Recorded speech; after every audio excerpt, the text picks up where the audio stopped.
Yes, guys, how you doing? Welcome back. Welcome back to the Football Inc. I hope you're all happy now. I forgot where I was for a second. Hope you're all happy and healthy, doing the things you love. We're back with more total football. We're going to be talking about what's going on. It's deadline day in the football market. There's a lot of things going on. Saudi Arabia, are they losing their edge, Johnny? Are they losing their edge? Everyone's turning them down. Al Hilal losing their minds. Hallelujah. They can't get any more of these superstars in before the deadline, which means that maybe, just maybe, there's going to be an opening up of the opportunity basket for some clubs that maybe don't have to or can't compete with big money bags. Johnny, it's a mad deadline day. We've got Maignan. That deal from AC Milan to Chelsea is off at the moment. Are Chelsea going into the Club World Cup without without two goalkeepers to choose from? They were hoping to get Maignan done. There's also Bellingham's gone to follow his brother's footsteps. It's wild. There's loads of stories to get through. We're going to talk about it right now. Johnny, how are you, buddy? I'm all right. Hot and sweaty. The sun's back out, but that's great news. I see Gittins as well. They're Dortmund holding them to ransom on Gittins just so that they can play for Bellingham with all their fees and a little bit on top. And as you say, 100% the Saudis throwing money at everybody and they're all getting turned down. It's Al Hilal's first game in the Club World Cup is against Real Madrid. And they've got 1 hour and 54 minutes. Is that all it is? Well, it's finished at 7 o'clock tonight, does it? 1 hour, 54 minutes to throw a whole load of money at something and hope it sticks. Chelsea, I don't know if they're going to get anything done, mate. I don't know if they're going to get anything done. And it blows the market wide open because there's so many connotations there, right? Like if Saudi can't convince the players, they can convince the clubs. But if the players are going, nah, I'm not going to chase the money just yet. And for the first time this season, it looks like Al Hilal are looking, not just Al Hilal, sorry, Saudi generally, they're looking more towards younger players, right? They looked at the ex-Man City guy who walked away, tore up his contract. They've gone towards, I don't know, maybe we'll go through in a minute, about 20 players this summer, and about 17 of them have said, not interested. Victor Osimhen being, I think, probably the best example, but it's wide open because Bruno's probably the biggest. And Bruno as well. Sorry, of course, Bruno.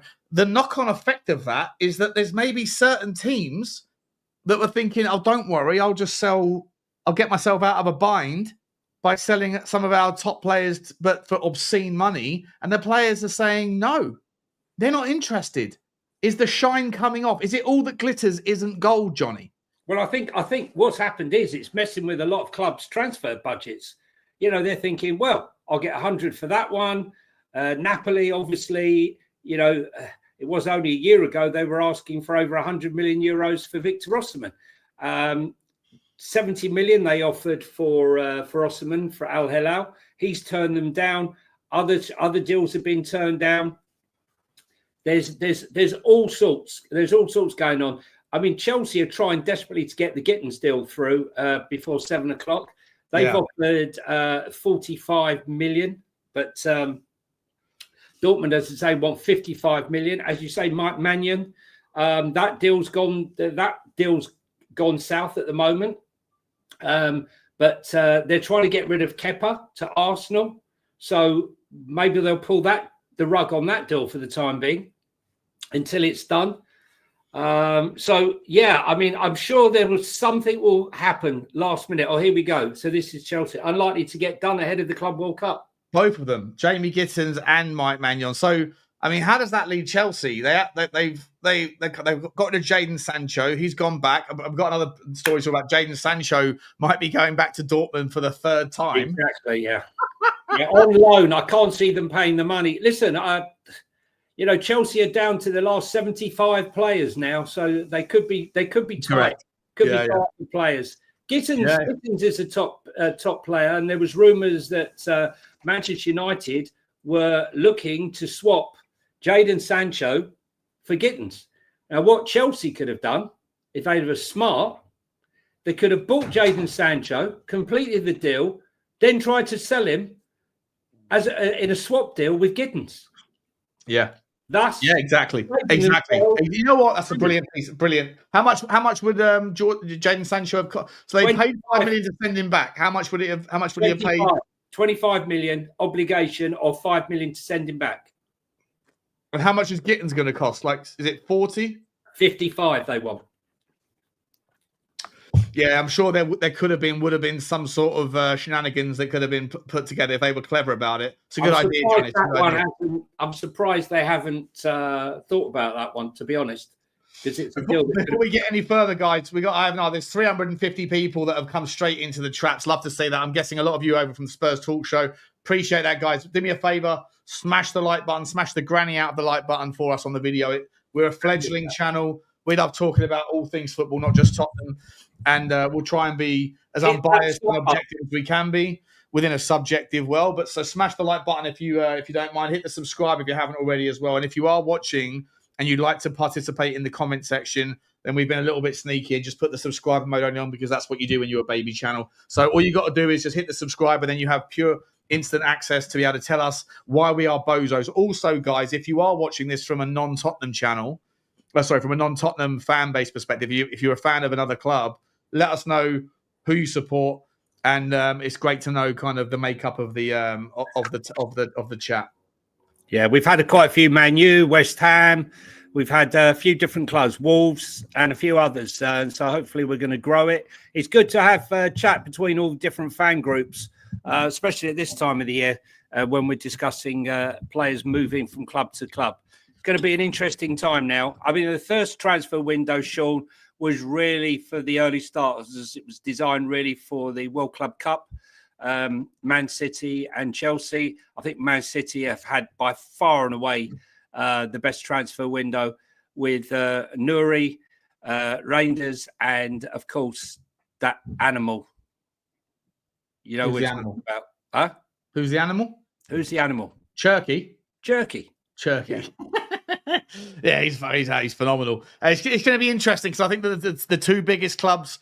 Again, no disrespect, but in terms of, I look at Man City as like a momentary pause in their otherwise obscene domination last season or the season that's just finished, and Liverpool that have emerged as just being, a team that just knows what they want in the market and can go and get it done. We'll talk about that in a minute, but I think those two teams are both going through major rebuilds at the same time. And you know what, Johnny? The last time that 2, possibly 3 teams of the traditional big 4 or 5 went through a major rebuild at the same time, guess what happened?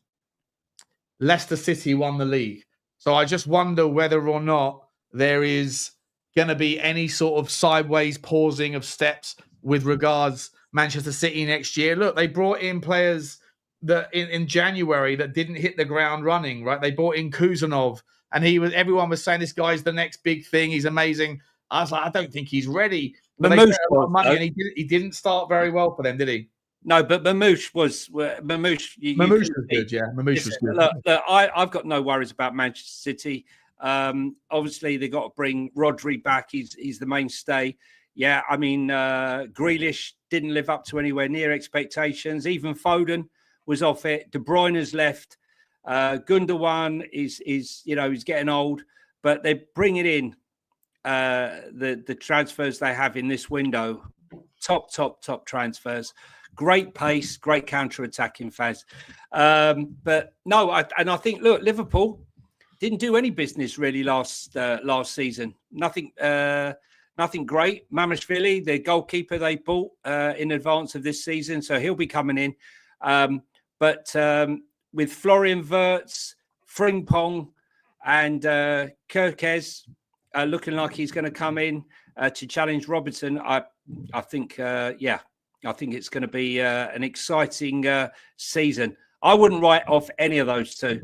The only ones still in the traps are Arsenal at the moment. They haven't secured Zubimendi with Real Madrid, and I think Fabrizio came out on his YouTube channel last night and said it's like the here we go is legit. He is going to go. Real Madrid might come in for a late sniff, but unless there's some sort of seismic shift in energy, then Zubimendi is just waiting for the chance to hold up the shirt, sort of thing. So, sort of probably similar to Mbumo, but even on a more advanced scale, I think Zubimendi's done. But apart from that, look, Zubimendi is just going to replace Thomas Partey in all likelihood, right? They can't figure out Thomas Partey's future. We don't know what's going on there, but he's going to live with his mate Marino, the double pivot from Real Sociedad. That's going to be a dangerous pivot. That's going to really elevate Arsenal in that midfield. I mean, they would dynamite those two at Real Sociedad. But then where do you place Declan Rice? Well, there's the issue. But again, it's a squad game. You got Odegaard, Declan Rice, Zubimendi, Mourinho.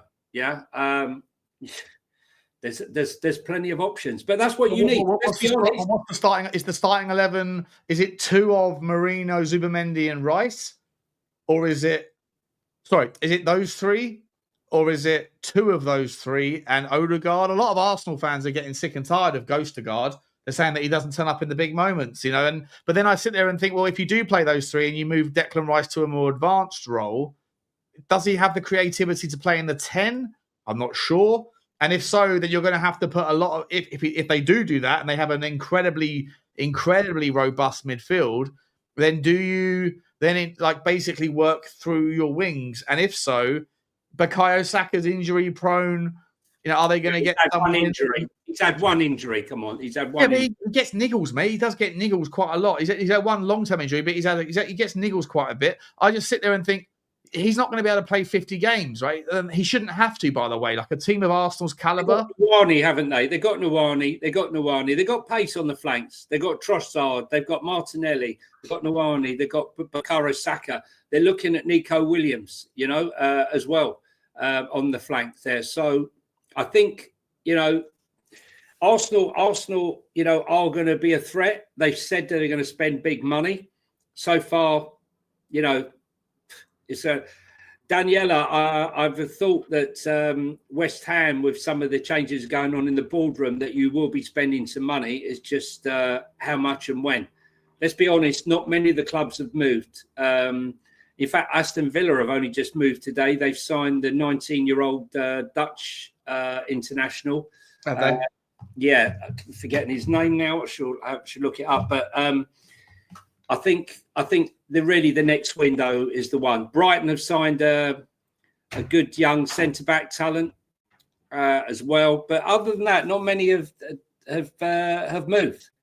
That's to be expected, I guess. It's really, you know, a lot of fans generally just get fed up and frustrated with the delays. But you know, these things take a lot of time. There's a story here, mate, from Graham Bailey that says Tottenham target João Pedro, but he's obviously a target for Newcastle United as well, and Newcastle are far more advanced. He says that João Pedro is willing to play in a right-sided role for Newcastle United. Eddie Howe is a huge fan of the Brazilian forward who is set to leave the Amex Stadium this summer. What's your thoughts on João Pedro, mate? Do you think he would? He's a striker. He's got the ability to play as a wing forward for sure. Is he a Newcastle type? I think he kind of is, right? I sit there and look at Newcastle and think that's not a bad place to play. I think he's a very good player. I really liked him. I was alerted to him, funny enough, before he went to Watford, and I was watching some of the White Scout footage on him. Really impressed. I was surprised he went to Watford. Obviously, way too good for Watford. I was expecting a bigger club than Brighton to go for him, but as usual, Brighton don't hang about. They've identified him, and he was always going to leave there. He's had a few injuries himself this season. He's been out for periods of time, but he's got a nice fluid action. I really like him. He's a clever player, and he's got a lot of improvement left in him. Listen, I think he's good for most clubs, to be honest with you. I definitely think he's good enough for Newcastle, Spurs, Villa, you know, that sort of level. Easy. And I don't even think we've seen the best of João Pedro yet. Definitely not. As well. He's valued at 50 million quid on transfer market, which always underbakes it by about 25%. Brighton, not a team that, you know, that they're still living off. They don't spend the money that they make from their sales generally. So you probably imagine that Brighton are not going to be rushed into a sale and that will hold out for big money. Do you think Newcastle? I mean, I think Newcastle fans are getting really pissed off right now with the FFP PSR thing. By the way, we have to talk about a massive shake-up in the whole potential cabal between Nottingham Forest and Crystal Palace. We've spoken about this. We'll come to that story in a minute. But Newcastle United fans getting incredibly frustrated with having, the wealthiest owners in the world, but their inability to spend. Maybe because they don't push numbers around. They don't sort of do the same shenanigans that Chelsea do. Do Newcastle have 70 million within their PSR remit? I'm not sure they do, Johnny, to be able to drop it on a player like Pedro as much as they have other things to do as well. Yeah, but listen, look, Brighton, they cannot be sitting there looking at Danny Welbeck as their only striker. Correct. So, if you're going to want to get him out, you're going to have to pay over the odds. It's as simple as that. And then they'll use that player. Listen, we know one thing's for sure. Brighton only sell a player if they have someone to fill the void. Mm-hmm. There's a replacement program for everything, every manager of staff. And Paul Barber himself, the director of football, is even someone to replace him. So you want it, you got to pay it. 70 million. Clubs could have paid the 30 million that Brighton paid for João Pedro at the start. I thought it was a really good buy personally, and it's proved it because they're looking to at least double their money on the player, and no doubt they'll find one for 15 or 20 million that they'll sell again for big money. I think they're on the cusp of signing a player. I'll get it up in a minute. But sorry, carry on, Johnny. Back. They just bought the centre back for 10 million, which again will be a really good buy. But I think Newcastle, with the money that's coming in from the Champions League, they can afford to come in. Evan Ferguson was out on loan. He hasn't really caught fire, has he?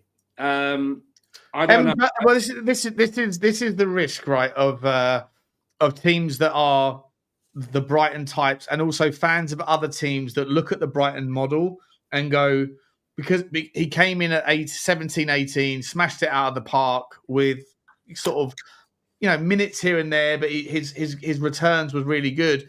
And then people going, well, look at the sample size we have. Yes, it's small, but look how good he's been. And remember that Brighton are just masters of the data. Therefore, when Brighton say he's worth 100 million, he probably is. And I always said no way in any world is that geezer done anything to create that sort of value, because you're baking in perfection. And then what happens with so many of these players, mate, not just at Brighton, but so many players, I'm sure every fan of every club that might be watching this can think of a player within their own club's history that came in as a kid with a significant reputation of being, this one's one for the, he's going to be a monster. And then they end up getting, I don't know, just something happens where they just don't focus. They haven't got the right discipline, whatever it is. But I think Evan Ferguson's one of those types of players potentially. I mean, look at Gyokeres. I sent you a little chart there, Sean, in your WhatsApp. Have a look there. Maybe you can get it on the screen there. And it shows the rise of Gyokeres. From £450,000 that Brighton paid for him. Up on the screen now, hang on. Sold him to Coventry. It'll show you the rise of it. But there's a player that everyone said was going to be a one-season wonder. No one really had the faith in him. And slowly but surely, he just kept producing it year on year. Have you got that chart there, Sean? Yeah, I'm now. 1 second, mate. 1 second. Bring that up. Of course, Harry Kane was a one-season wonder. This is the one, is it? Is that it? Yeah. So there he is there. There he is, 2018.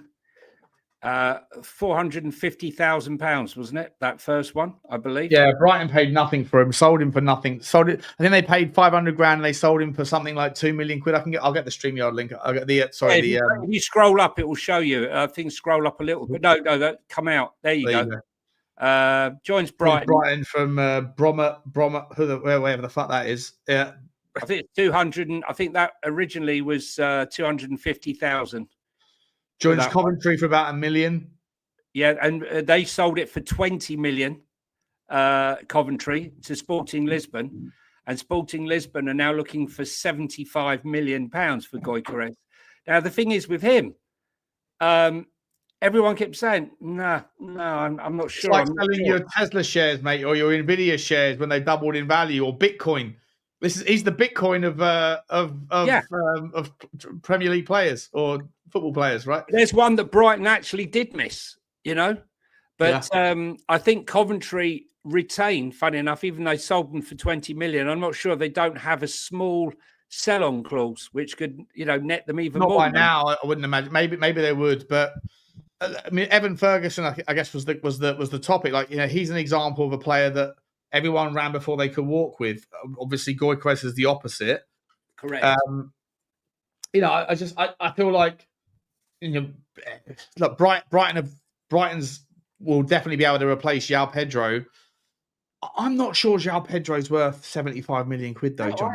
Listen, I don't, but, the market is such. I'll ask you another one.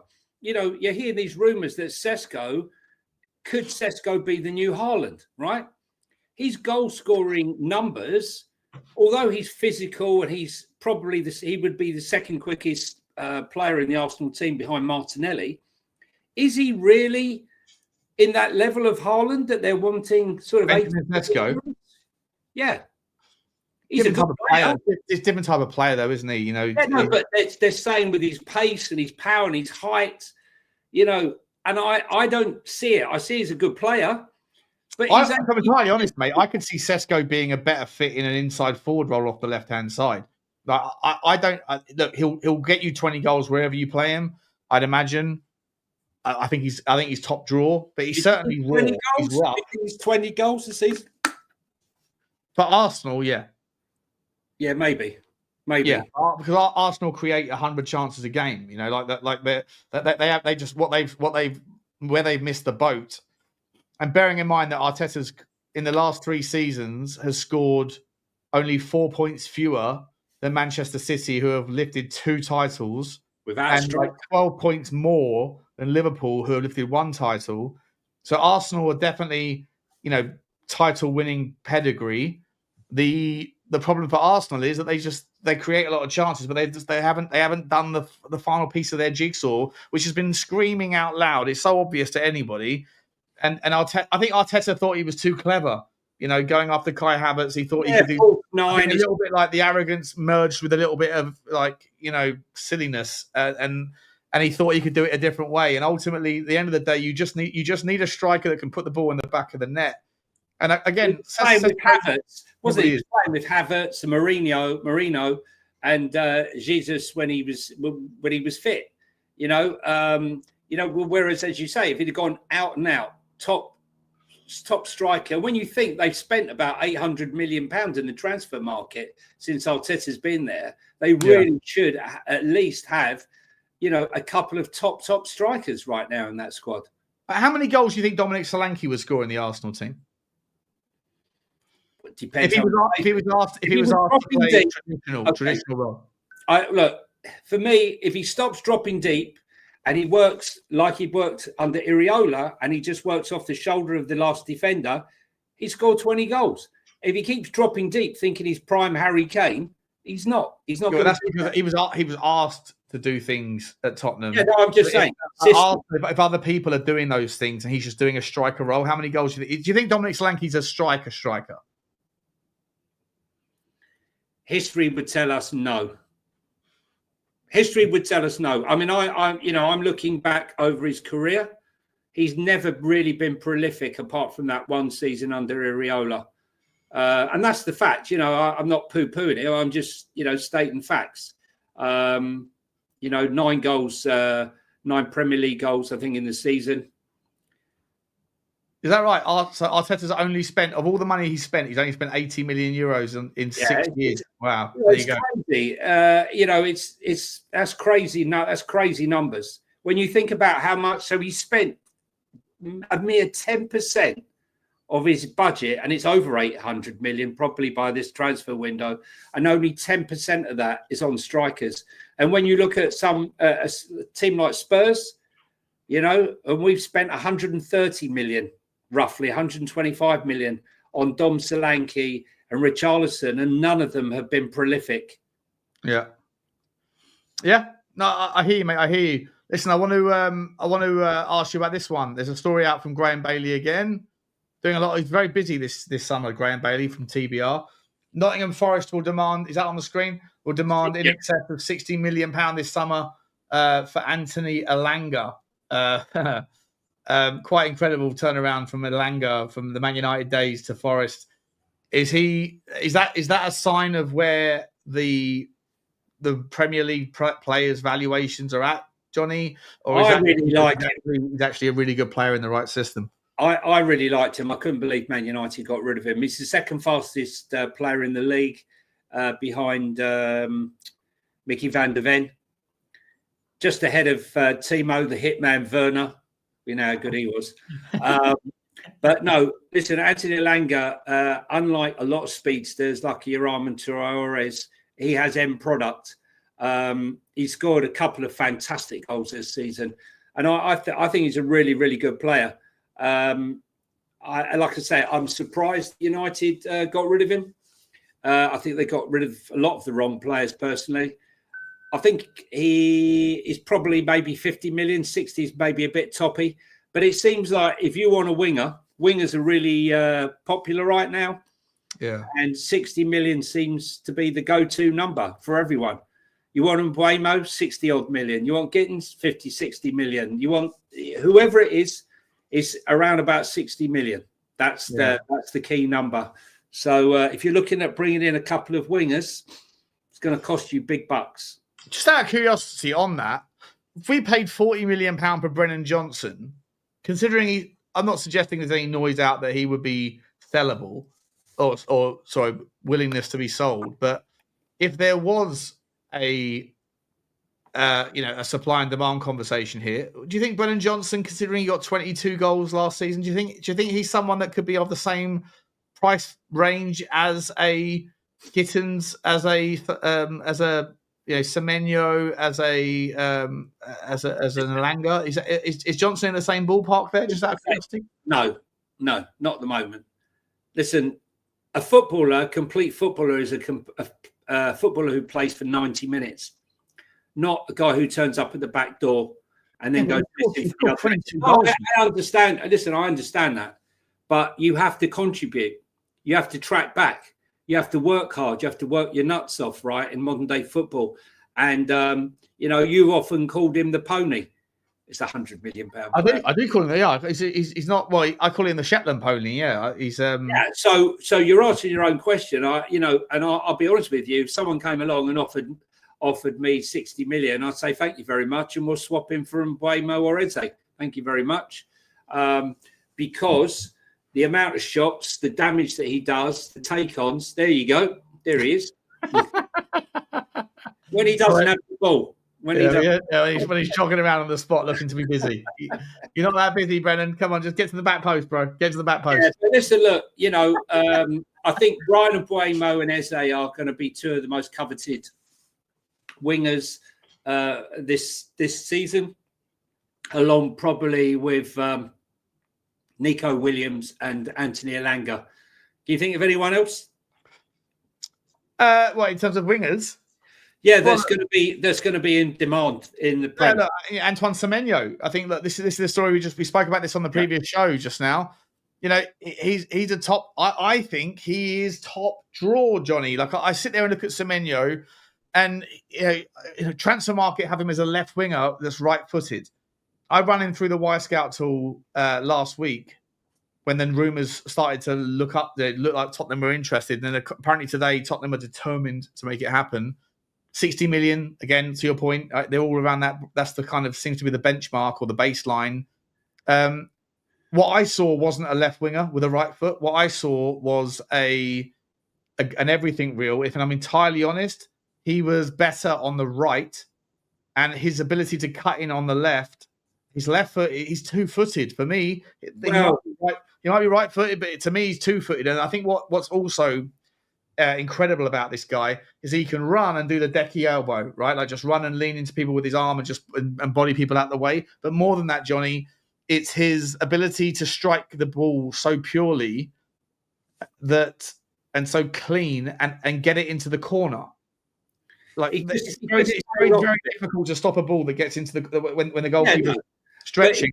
But it's the ability for him to do it at pace. Most people place the ball in the corner. He doesn't. He hits it like he's driving the ball off the driving range, but he does it with such a pure level of techers that I think that he's such a talent in there. I really like Semenyo. If Tottenham gets Semenyo, Johnny, I'm all over that one with happiness. Look, he is right-footed. I mean, he is predominantly right-footed. He's a predominantly right-footed left winger, right? He's 37 games, 11 goals, 6 assists.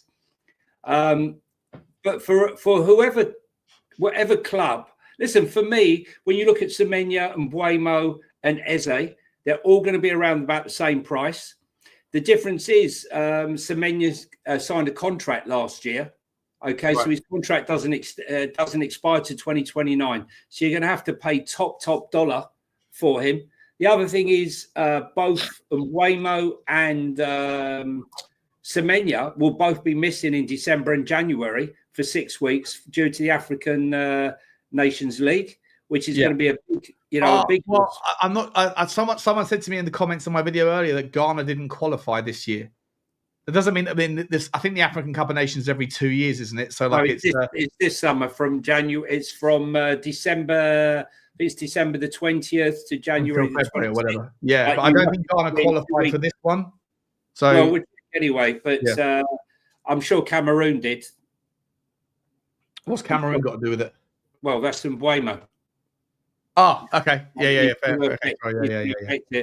I mean, for me, Buemo is the better player, without any doubt. 38 games, 20 goals, 8 assists. Yeah, double the amount of goals, more assists. And he's going to United, so that kind of ship has sailed. Until he holds up the shirt, right? True. Holds up the shirt. True. Ratcliffe is probably going to have to get rid of another 250 grannies that have worked there, at Manchester United in the canteen and around the ground. Probably do away with the groundsman now. Save some money. Throw some grass on it. Yeah. Nice. Listen, look. I think most clubs in the Premier League would like to have either Semenyo and Buemo and Eze. I think where they go at the end of the day, it's hard to tell at this early stage. But, we shall see on that one. We shall see. But the African Nations League is going to be a thing. Has Thomas Frank been confirmed yet, Sean? Not officially. I was told 11 o'clock. Well, I wasn't told. Someone else told me that he was told that it was 11 a.m., but that didn't happen. So I was told it wasn't going to be done until Wednesday. It sounds like it's done. They've suspended betting so that I think you can take. Oh no, it's done. But I was told it wasn't going to be done until tomorrow. But we'll see. TBR Football can confirm that Manchester United are among several Premier League clubs who have been offered Barcelona's Marc-Andre ter Stegen. This isn't this goalkeeper merry-go-round is funny, mate. Are Chelsea going to come in and try and steal this one? And if so, by the way, ter Stegen is a fucking good goalkeeper. But again, the whole Barcelona story there, I still haven't educated myself. 42 million, sure. They owe him 42 million in wages, and they want him to get lost for 10 million euros. Right? Why don't they just sell him? Well, the thing is, you owe the guy the money. They had the same thing with the midfielder, didn't they? They owe him the money over the lifetime of his contract, which is 3 or 4 more years, and they were considering terminating his contract and asking him to take 1 year as a settlement, basically saying, we can't really afford you in the squad. We've got squad place issues, yada, yada, yada, similar to Danny Olmo, all these things that have happened. But why not just sell him? I don't understand. Sell him for 2 million, let someone else take on the strain. I don't get this. Unless I'm missing something in the story, Johnny. I don't get it. But I don't get it. They're trying to force him out. He won't accept it. You want me to go, pay me up, or be quiet and get off your horse, right? If someone owed me 42 million euros and they're offering me 10, I know what I'd be saying. No, I hear you, but you can make the argument that Tottenham owe whatever 25 million quid to Bergvall, right? In guaranteed salary over the next 5 years. We just have no intention of selling because we want him to play for us. Barcelona don't. But rather than terminating the contract, why don't you just make him available for free? Unless his salary is so ridiculous that. Well, United have got the same. Look, United have got exactly the same thing, right? With Casemiro, Rashford, Jadon Sancho. Why do you think they sent him back? They're all on massive money. Even Højlund, right? You wonder why Højlund doesn't want to go back to Italy, right? He's always going to buy him when he's being paid so much money. Every single United signing is getting mega money. It's mad. They can't get rid of them all.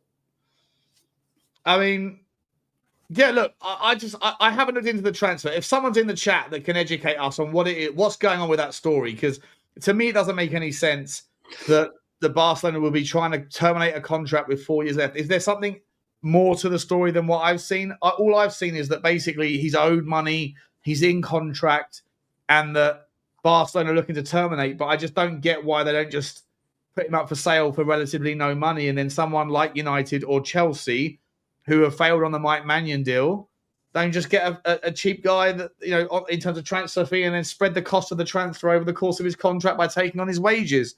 It doesn't make a lot of sense to me. I hope someone can educate us. Johnny, new stories for you, mate. It's deadline day here at Football Inc. And we've got one here. Let me get my tab back up. Chelsea will try again. This is in the last minute from Transfer News Live. From Sky Cava Solhicol. Chelsea will try again for Jamie Gittins after the transfer window reopens next Monday.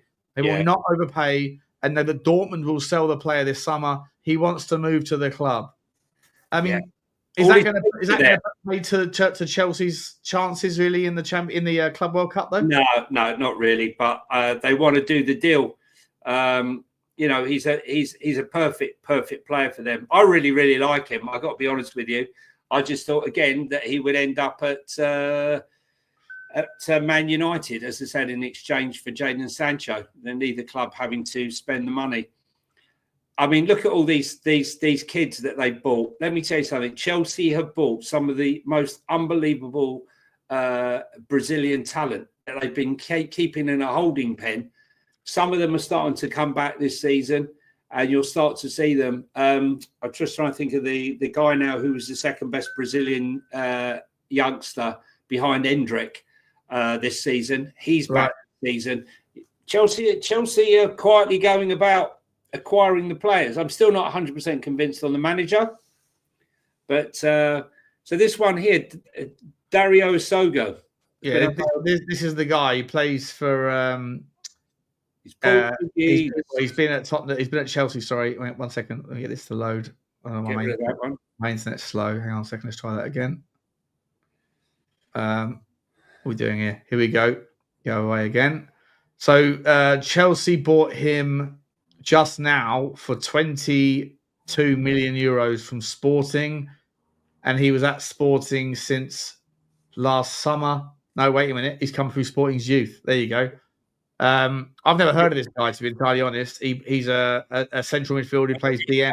Going up. Look at the value going up. Another defensive midfielder, because they really need.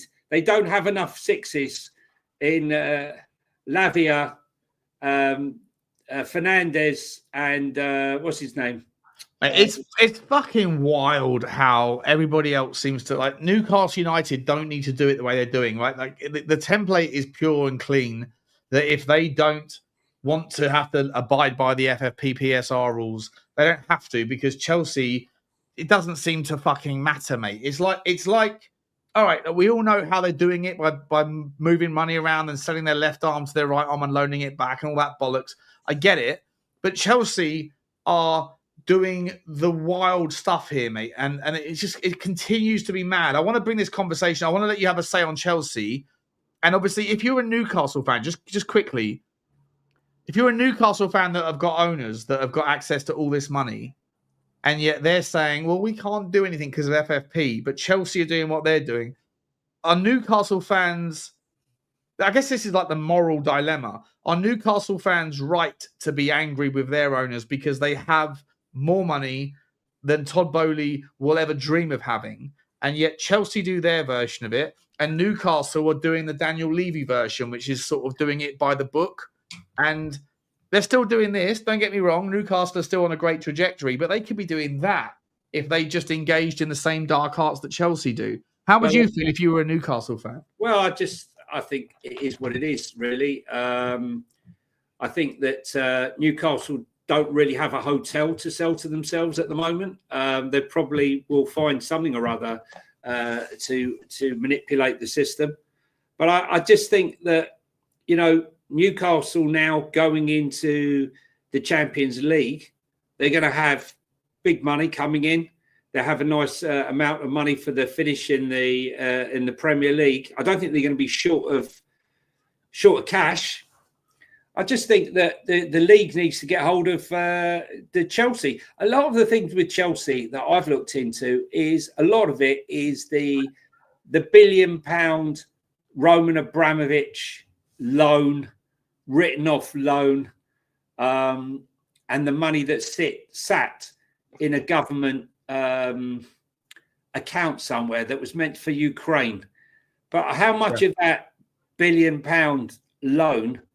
It was 1.5. It was 1.5 billion pound of debt that Roman Abramovich owed, and then he wrote that debt off to get out of the club, right, because of the political circumstances. And then, and then Bowley comes in, takes over the club with as a distressed asset because it was a forced sale, essentially political pressure, and then was able to walk in with £1.5 billion worth of infrastructure spend and investment, of which fuck all has gone into infrastructure because the stadium hasn't been rebuilt.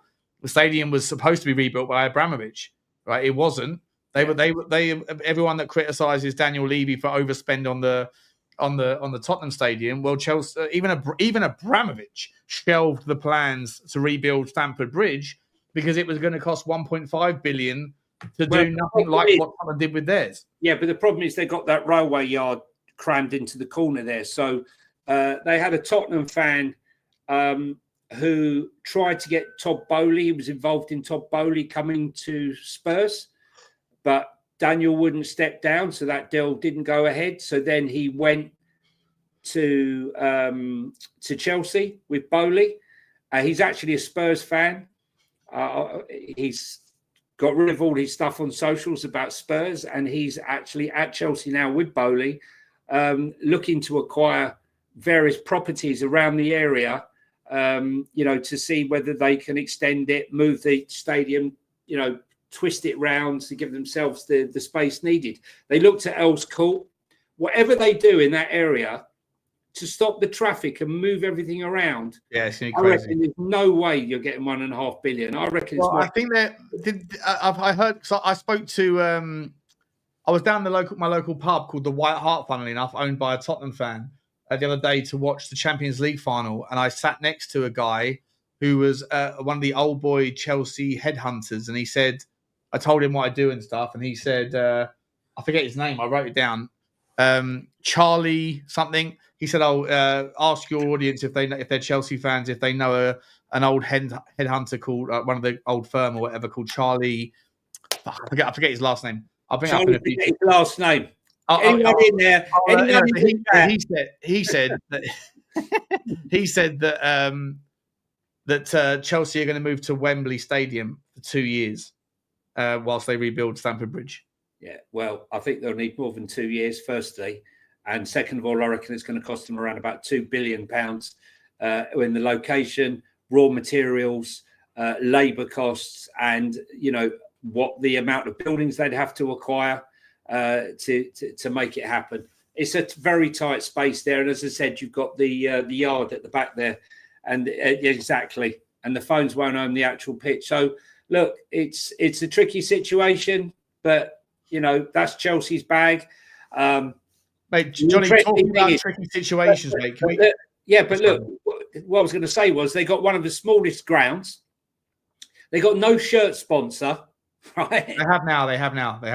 They didn't have. They haven't had, right? Yeah, they haven't had, but they did recently. Yeah, I know, but what I'm saying is they've got one of the smallest grounds. They don't have a big revenue. They didn't have a shirt sponsor, yet they're spending more money than anybody else, right? Yeah, it's a farce. It is a farce. It's a complete farce. I completely agree with you, mate. And on that note, let's pivot this conversation towards what's going on between Crystal Palace and Nottingham Forest. So everyone will be aware that Crystal Palace obviously qualified for the Europa League for the first time in decades. They did the unthinkable. They won the FA Cup against Manchester City, and the best day in Crystal Palace fans' lives. Turns out, obviously, that because of John Textor, who happens to own Lyon, and he also owns Botafogo in Brazil and a team in Molenbeek, I think it is, in Belgium, and one or two other clubs, that his ownership stake in Crystal Palace and in those other clubs means that, it's technically like against the rules, even though the rules aren't worth anything. Just look at Leipzig and Salzburg, for them to be able to play in the Europa League as it stands. Now, Crystal Palace have been asking for special dispensation. They're saying it's not Crystal Palace's fault. It's not the fans' fault. It's a clerical error. It's an administrative. It's an anomaly based on admin. It's a problem, but it can be fixed. Please don't punish us. For many reasons, the fans deserve it. We need the money. Yada yada yada. And they're doing everything they can. And John Textor's even said, "I will dissolve my interest. I will basically park my ownership into a trust, and I'll look to sell. But please, for fuck's sake, don't punish us." At the same time, Johnny, Nottingham Forest, with whatever the owner's name is, Cagliacos or whatever his name is, the shipping magnate, who's gone through the same sort of problems, by the way. He had to dissolve his own interest. And I'll let you go into the details on that. He was expecting Champions League football and then jumped on the pitch. But Nottingham Forest have raised a letter of complaint and concern against Crystal Palace, saying they can't be allowed in. We had to do it. They didn't do it in time. Fuck them. And by proxy of that, if Crystal Palace are shoehorned out of the competition, guess who's the beneficiary? Nottingham Forest. And more than that, Johnny, the other angle that I want you to dive into here is we've been speaking for ages about the complexity of West Ham being the new name on the block with Trip Smith trying to take over the shares and become majority owner at West Ham, who in so doing would also have a complex relationship with Chelsea as part owner of Blueco, who's Todd Bowley's vehicle, and Crystal Palace, who are trying to forge this new kind of cabal around regulations against the financial fair play rules in the Premier League, of which Nottingham Forest are the current fifth team who are dissidents in that cabal. So there's almost civil war amongst the people that are creating civil war, Johnny. It's mad. Yes, yet, despite all that, right, Newcastle are owned by Saudi PIF, are one of the biggest shareholders in Blue Lake Capital, who own Chelsea. But they've got no influence there, have they? What a load of crock of crap. Right, that is. Second of all, the Greek owner who got himself out of the shareholding, so he wasn't on as the owner because of conflict of interest with Olympiacos, because they're both going to be in the Champions League, or so he thought. That's why you saw him on the pitch going mental at Nuno when they lost that game, because he's thinking, hang on a minute, I thought it was done and dusted. I was going to be in the Champions League. You screwed it up. I'm now looking like a mug. Anyway, so he's complaining about what's going on at Palace. Meanwhile, what he hasn't realised is you have to state your ownership now. It used to be by June, but UEFA changed the rules, and you have to declare this by March. He didn't dissolve himself from being a shareholder at Nottingham Forest until the end of April, right? Thus breaking the rules. So by March, he was already a shareholder. So listen, the whole thing is a farce. Second of all, what UEFA, one of the biggest things UEFA is, does any of the clubs have influence or sway over the others? He's saying no, because I tried to convince Steve Parish when I was at a board meeting to do X, Y, and Z, and he refused. Therefore, this is proof, we have the minutes, that I do not have influence. Yet, if you go on to the French website, you'll see the accounts for Crystal Palace and saying, congratulations, Crystal Palace, on winning the FA Cup. It's, right? So it's there in black and white. Sean and I have been going on about this stuff for 18 months. We've been going on and on and on.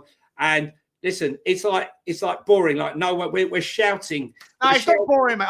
Even if it is boring, I don't mean that. I continue to talk about it. No, what I'm saying is it's like we are shouting in a field and no one's hearing us. Nothing is changing, and we keep seeing more and more and more of the same.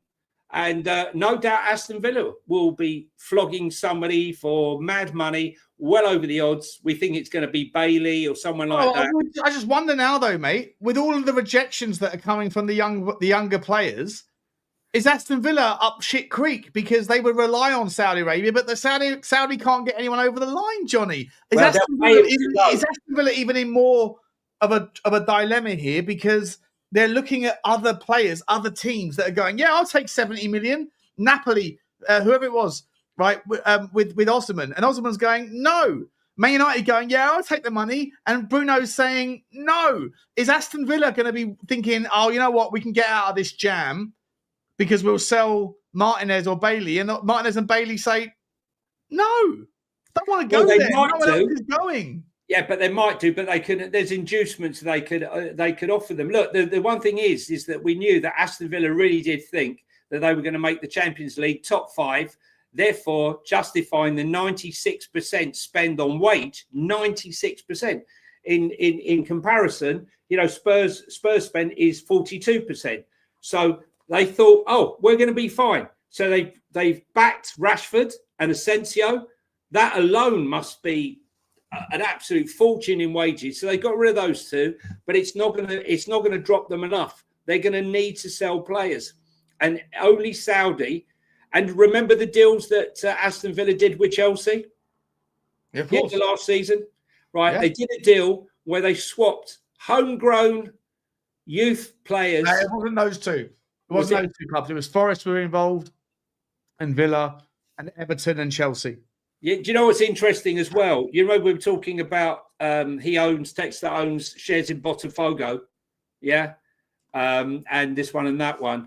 Isn't it funny that Nottingham Forest under Edu has just about to purchase 3 Brazilians from Botafogo? Yeah, exactly. Yeah. By the way, if anyone's interested in a little exploratory 12-minute documentary on Botafogo, that you can find that on Sean Butler TV. I did that last summer.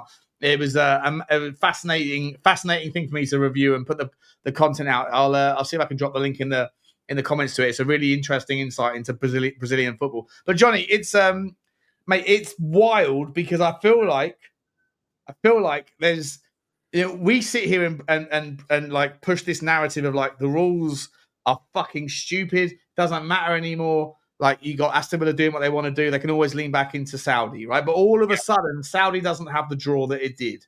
All of a sudden, right?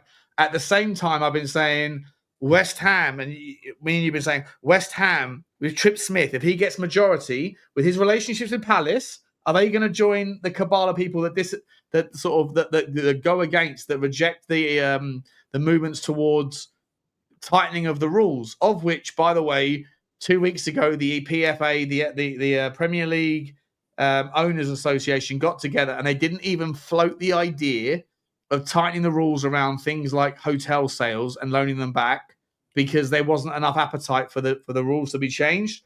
And just as you think that it's game over, one of the teams that is currently part of that cabal in Forest are suddenly telling Crystal Palace to go fish when it comes to their rule changes in and Palace's demands for sort of special dispensation or compensation regarding the Europa League. To me, mate, it's like it's an ever-moving goalpost. It's an ever-moving story that I'm not sure what the entire argument's how it's going to end up, but it's not as clean and clear as it probably was to us a couple of months ago. I've got a couple of stories that have just come in. Son has admitted his Spurs future is very uncertain this summer. Spurs captain has 1 year left on his contract. The club will give Son the final say if they receive any suitable offer amid interest from Saudi Arabia. Rather than saying anything at this moment, I think we should all wait and see what happens. But no matter where I end up, I will always do the best I can. I will never change. So there's him sort of admitting it. And here's one.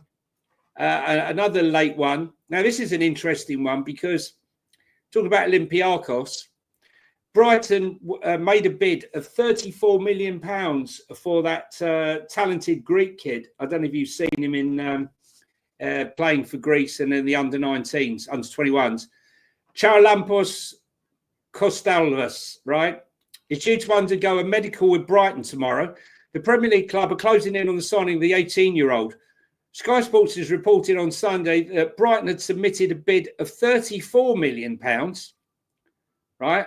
Yeah, for the club, from the club, and they are due now. They've asked for a sizable sell-on clause, so they've obviously negotiated a lower fee with a big sell-on.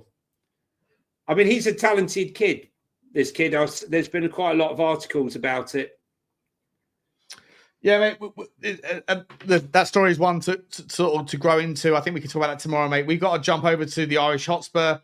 We got our show. You still going on that show, by the way? I hope.